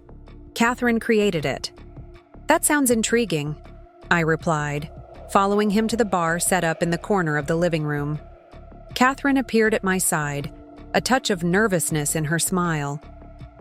"It's inspired by you and Dad, actually. Gin for his British heritage, cranberry for your Massachusetts roots, a hint of ginger for boldness, and fresh thyme from the garden for sustainability. All ingredients with stories behind them."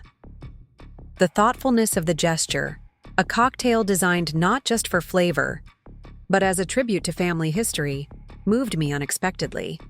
It wasn't grand or elaborate, but it was deeply personal in a way that Catherine's previous entertaining efforts rarely had been. "I'm honored," I said simply, accepting the glass she offered. As the evening progressed, I noticed other small but meaningful changes in how the family interacted. The grandchildren moved freely between adult conversations and their own activities, rather than being sequestered in a separate room with a hired sitter, as was often the case at Catherine and Mark's events. James and Catherine engaged in a playful debate about a business decision from years ago, each appealing to me for the definitive account without defensiveness or competition. Most striking was the way Mark participated, not as the slightly detached son-in-law who tolerated Donovan family gatherings, but as an engaged participant genuinely interested in the discussion about the Foundation's upcoming initiatives. I've been talking with some of my architectural colleagues about potential involvement with Catherine's design division, he told me as we found ourselves seated together near the fireplace. There's significant interest in mentoring opportunities, particularly for young women entering the field. That's wonderful, I replied, genuinely pleased by his enthusiasm. Your professional network would be a valuable resource. Mark nodded, his expression thoughtful. I've been watching Catherine these past few weeks. How energized she is by creating this program. It's made me realize how much the Donovan legacy matters to her, even though she's always maintained some distance from the manufacturing side. Different expressions of the same values, I suggested. Catherine has always embodied the creative spirit that drove Harold's innovations, just channeled through design rather than engineering. I think I failed to appreciate that connection, Mark admitted. I saw Donovan Manufacturing as somehow separate from who Catherine is, less sophisticated than our world, if I'm being honest. The candid acknowledgement of his previous attitude, and by extension, how that attitude might have influenced Catherine's relationship with the family business, was unexpected but welcome. Legacy expresses itself in different ways across generations, I said. The core values remain, but the forms evolve. That's what Catherine has been saying, Mark replied with a small smile. Apparently, I'm the last one to understand this fundamental Donovan principle. His self-deprecating humor suggested a genuine shift in perspective, not just about the business, but about his role in supporting Catherine's reconnection with her family heritage.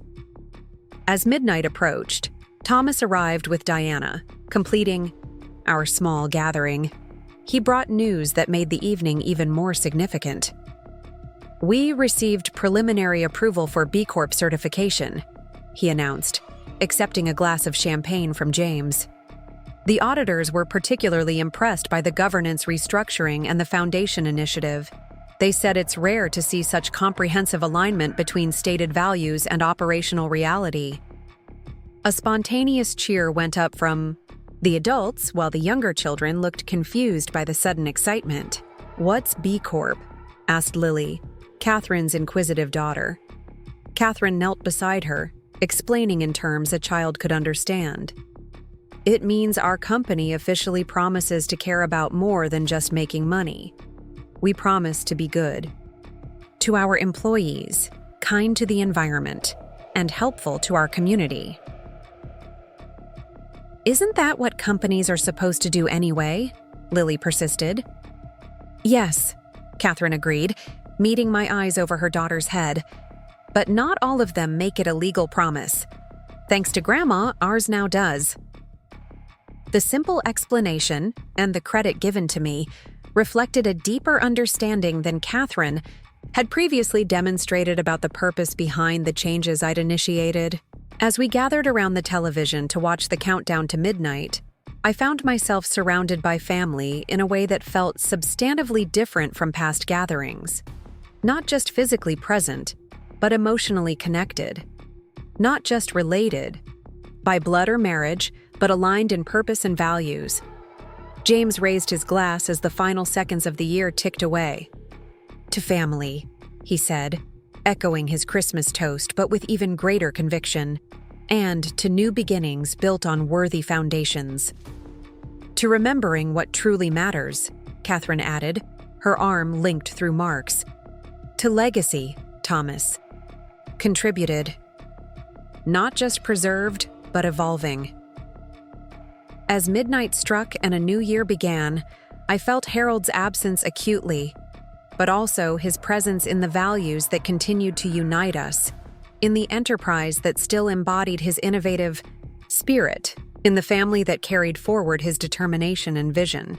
The children ran around tossing handfuls of colorful confetti Catherine had prepared, while the adults exchanged embraces and good wishes. When Catherine hugged me, she whispered, "Thank you for not giving up on us, Mom. Even when we deserved it." The acknowledgement, simple, direct, heartfelt, meant more than elaborate apologies or demonstrations could have. It recognized both the hurt I had experienced and the constructive response I had chosen. "Family is worth fighting for," I replied softly, "even when the fight is uncomfortable." Later, as the celebration continued around me, I stepped outside, onto Catherine's covered porch for a moment of quiet reflection. The snow had stopped, leaving a pristine blanket across the landscape. The night sky had cleared, revealing stars that glittered like possibilities. I thought about the journey of the past month, from exclusion to reconnection, from hurt to healing, from passivity to purposeful action. The changes I had initiated by amending my will and restructuring the company had catalyzed something profound. Not just compliance with new requirements, but genuine recommitment to shared values. The door opened behind me, and James joined me on the porch, draping a shawl around my shoulders. "Melanie thought you might be cold out here," he explained. "Just taking a moment to appreciate the view," I replied, "and to think about how much has changed since Thanksgiving." James nodded, leaning against the porch railing beside me. "I've been meaning to thank you properly," he said after a moment of companionable silence. "For what?" "For the wake-up call. For caring enough about what Dad built, what you both built, to fight for its future. For not letting us off the hook when it would have been easier to just let things continue as they were." The maturity of his perspective, acknowledging that my actions, though initially unwelcome, had been necessary and ultimately beneficial, moved me deeply. "Your father and I always believed that loving someone means wanting the best for them, even when that requires difficult conversations or uncomfortable truths," I told him. "I'm starting to understand that better now," James admitted. "With my own kids growing up, I'm realizing how hard it is to find the balance between supporting them unconditionally and challenging them to be their best selves." "The hardest part of parenting," I agreed. "And it doesn't end when your children are adults. It just takes different forms." We stood in comfortable silence for a few moments, watching the moonlight transform ordinary snow into a landscape of gentle silver, curves, and mysterious shadows. "The foundation board meets next week to review Catherine's design division proposal," James finally said. "She's nervous about the presentation, though she'd never admit it." "She'll do wonderfully," I assured him. "Her passion for the project is genuine, and that always communicates more powerfully than perfect slides or polished delivery." "That's what I told her," James agreed. "It's nice to see her excited about something connected to the family business. I can't remember the last time that happened." "People engage most deeply with work that honors their authentic gifts," I observed. Catherine needed to find her own way to contribute, not try to fit into a predetermined role. James glanced at me with sudden insight. "Is that what happened between you and Dad? You each found your authentic contributions to the shared vision?" "Exactly," I confirmed, pleased by his perception. "Harold's genius was innovation, seeing possibilities others missed, solving problems in unexpected ways. Mine was implementation, creating systems that worked, managing resources effectively, building relationships that lasted. Different gifts serving the same purpose." "I never thought about it that way before," James admitted. "I always saw Dad as the creator and you as, I don't know, the supporter. But that's not really accurate, is it?" "Not really," I agreed gently. "We were co-creators with different but equally essential roles. The business couldn't have succeeded with only his visionary ideas or only my practical management. It needed both. James absorbed this, his expression thoughtful. "I think I've underestimated your contribution all these years," he said finally. "Not just to the business, but to our family's stability, to the values that shaped us, to everything that matters." The admission, honest, unforced, deeply felt, represented perhaps the most significant shift in our relationship. Not just an acknowledgement of my past contributions, but a recognition of my ongoing value and authority. "Thank you for saying that," I replied simply. Before James could respond, the porch door opened again and Catherine appeared, her cheeks flushed from the warm house and perhaps from champagne. "There you two are," she exclaimed. "We're about to play that ridiculous board game we used to do on New Year's when we were kids. The one where Dad always cheated outrageously and you pretended not to notice." "I didn't pretend," I corrected with a smile. "I just implemented strategic balance corrections when you weren't looking." Catherine laughed, a genuine carefree sound I hadn't heard from her in too long. "Well, come on then. Mark is already setting it up, and the kids are choosing teams. Mom, Lily has specifically requested you as her partner, so prepare for cutthroat competition." As we followed Catherine inside, James murmured, "Strategic balance corrections. Is that what you've been doing with all these changes to the will and company structure?" "Exactly," I confirmed, rebalancing relationships that had tilted too far in unhealthy directions, restoring proper alignment between rights and responsibilities. For the next 2 hours, 3 generations of Donovans engaged in increasingly hilarious rounds of the old family game, complete with dramatic accusations of cheating, unlikely alliances, and eventual good-natured acceptance of defeat or victory. The grandchildren delighted in seeing their parents and grandmother in playful competition, while I treasured the echo of similar evenings from decades past, when James and Catherine were the children laughing at their father's outrageous game strategies. It was well past 2 a.m. when the gathering finally broke up, with James's family heading home and the younger children falling asleep in improvised beds on Catherine's living room sofas. "Stay the night, Mom," Catherine urged as I gathered my things. The guest room is all prepared, and the roads are still icy. In the past, I might have declined, not wanting to impose or sensing that the invitation was more politeness than genuine desire for my company. But the events of recent weeks had shifted something fundamental between us, establishing a new honesty that made such second-guessing unnecessary. "I'd like that," I said simply. "Thank you." The guest room had been thoughtfully prepared. Fresh flowers on the bedside table, a carafe of water, even a framed photograph of Harold and me that Catherine must have specifically selected for the occasion. These small touches spoke volumes about the change in her attitude, from seeing me as an obligation to welcoming me as an honored guest. As I prepared for bed, I heard soft laughter from the master suite down the hall. Catherine and Mark engaged in private conversation, the tone warm and intimate. Whatever tensions my actions had initially created in their relationship seemed to have evolved into something more constructive, perhaps even bringing them closer through shared purpose. The next morning brought a household gradually awakening to the first day of a new year. I rose early, as was my habit, and found Mark already in the kitchen, preparing coffee and setting out ingredients for breakfast. "Morning, Martha," he greeted me warmly. "Coffee's almost ready. Catherine and the kids are still sleeping, but I heard James's crew is on their way back over. Apparently, Michael has some business proposal he wants to discuss with all of us."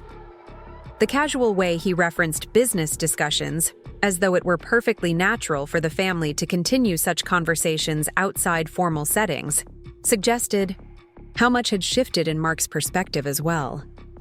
"Any hint what he has in mind?" I asked, accepting the coffee he offered. Mark shook his head. "Something about a summer internship program linking design students with engineering mentors. He and Emma have been collaborating on it. Seems your grandchildren have inherited the Donovan entrepreneurial spirit. Before I could respond, the front door opened and James's family arrived, bringing with them the energy and slight chaos that accompanies teenagers with a mission. Michael and Emma immediately commandeered the dining room table, spreading out laptops and presentation materials with an enthusiasm that reminded me powerfully of Harold in his creative phases. "Grandma, perfect," Michael called when he spotted me. "We need your input on the financial viability aspects of this proposal." For the next hour, I watched with growing amazement and pride as Michael and Emma presented a thoughtfully developed plan for a summer program that would bring together engineering and design students to work on real-world problems provided by Donovan Manufacturing's clients. The program would connect to both James's technical interests and Catherine's design division at the foundation, while creating potential recruitment pipelines for future talent. We thought it could start small, maybe just 5 teams the first summer, Michael explained. But if it works well, it could expand to include other companies and more diverse challenges. What struck me most wasn't just the quality of their thinking or the practical nature of their proposal, impressive as both were, but the way they had integrated the values I had been trying to reinforce through all the recent changes. The program emphasized collaboration across different disciplines, meaningful work with social impact, mentorship relationships that benefited both parties, and long-term thinking about building the company's future. They had absorbed the essence of what Harold and I had created and translated it into forms relevant to their generation and interests. Not because they were required to for inheritance purposes, but because they genuinely connected with the underlying principles. As Catherine and her children joined us, still in pajamas and looking sleepily interested in the morning's activities, I observed the tableau before me with deep satisfaction. 4 generations of Donovans, from me to my great-grandchildren, engaged in constructive conversation about building on our shared legacy. Not perfectly aligned in all our perspectives or approaches, but united by common values and mutual respect. This, I realized, was what I had been fighting for when I changed my will and restructured the company.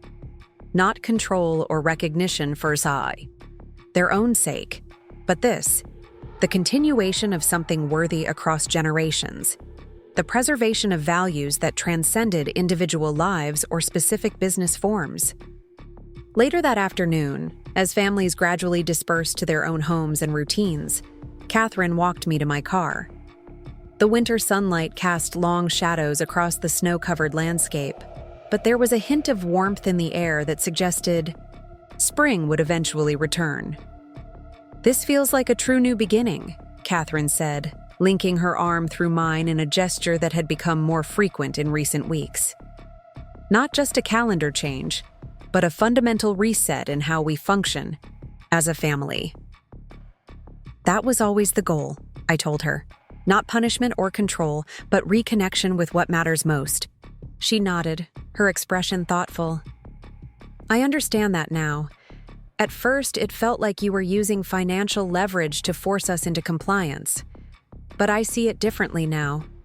You were using the only tools available to protect something precious that was in danger of being lost." Her insight, hard-won through initial resistance and gradual acceptance, confirmed that the difficult path I had chosen had indeed led to the destination I'd hoped for. Not just behavioral change, but genuine understanding and recommitment. "Thank you for that," I said simply. As I drove home through the quiet Sunday streets, I felt a sense of completion that had eluded me since Harold's death. Not that our family's journey was finished, far from it. There would still be disagreements, misunderstandings, moments when old patterns threatened to reassert themselves. The foundation was still being established, the B Corporation certification still being finalized, the new governance structures still being tested. But something essential had been secured.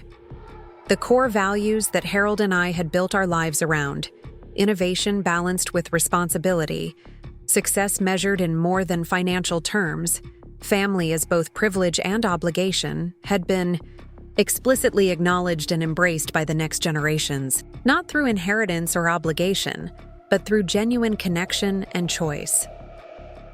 I pulled into the driveway of the home Harold and I had shared for decades, seeing it now not as a museum to the past, but as a bridge between generations. The changes I had begun making to the space, repurposing rooms for new functions, updating decor to reflect my current tastes rather than frozen memories, felt right and necessary. Not an erasure of Harold's presence, but an evolution that honored his legacy while acknowledging that life continued to unfold in new directions. Inside, I made myself a cup of tea and settled into the sunroom where the afternoon light created patterns across the floor. On the table beside me lay the preliminary documents for the Donovan Foundation, including Catherine's detailed proposal for the design division and James's suggestions for governance structures that balanced family input with professional expertise. Their engagement with these initiatives had evolved from reluctant compliance to genuine enthusiasm, a transformation I had hoped for but hadn't been certain would occur. The inheritance conditions I had established had opened the door, but they had walked through it of their own accord and continued down the path because they found value in the journey. As evening approached, I received 3 separate text messages in quick succession.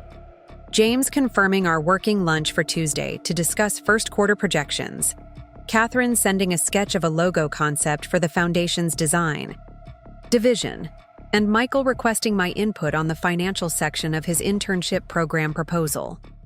Each message represented a different facet of our evolving family dynamic: professional collaboration, creative connection, mentorship across generations. Each acknowledged my ongoing contribution not as an obligation to be fulfilled, but as a valuable resource freely sought.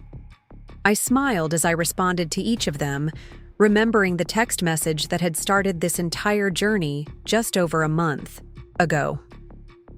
Mom, we're keeping Thanksgiving small this year, just immediate family.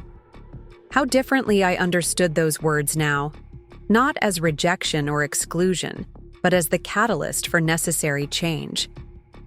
The painful moment that had forced me to recognize patterns long in development and take decisive action to correct them. By changing my will, I had changed much more than legal documents or financial arrangements.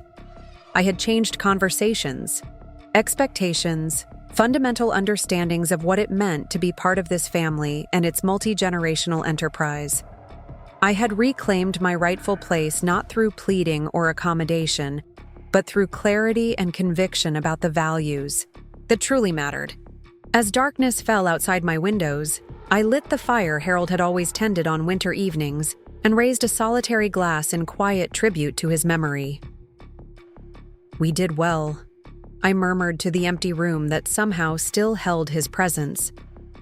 Built. Something that will outlast both of us. Spring would arrive eventually, bringing with it the official launch of the Donovan Foundation and the public announcement of our B Corporation certification.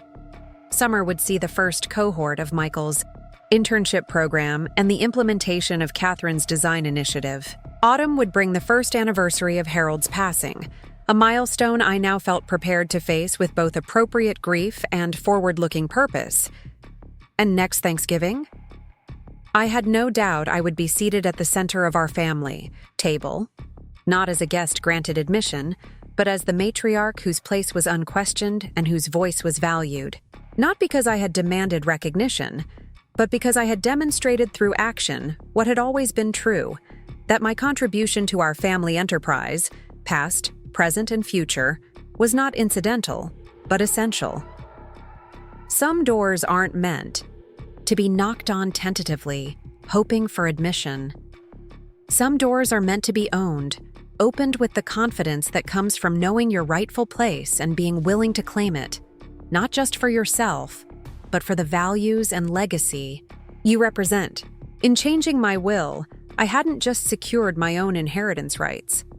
I had ensured that future generations would inherit something far more valuable than financial assets: the courage to stand firm for what matters, the wisdom to distinguish between accommodation and compromise, and the clarity to recognize when love requires not acceptance of the status quo, but the determination to demand better. That was the true legacy I hoped to leave. Not just Donovan Manufacturing or the foundation that would bear our name, but the living example of a woman who had helped build an empire and had then found the courage to save it, even when that meant disrupting comfortable patterns and challenging those she loved most. A legacy not of wealth alone, but of values worth protecting and relationships worth fighting for, even when the fight is difficult and the outcome uncertain. A legacy worthy of 50 years of building, and of however many years I had left to continue the work Harold and I had begun together, now carried forward by children and grandchildren who had rediscovered its value and made it their own. Up next, you've got 2 more standout stories right on your screen. If this one hit the mark, you won't want to pass these up. Just click and check them out.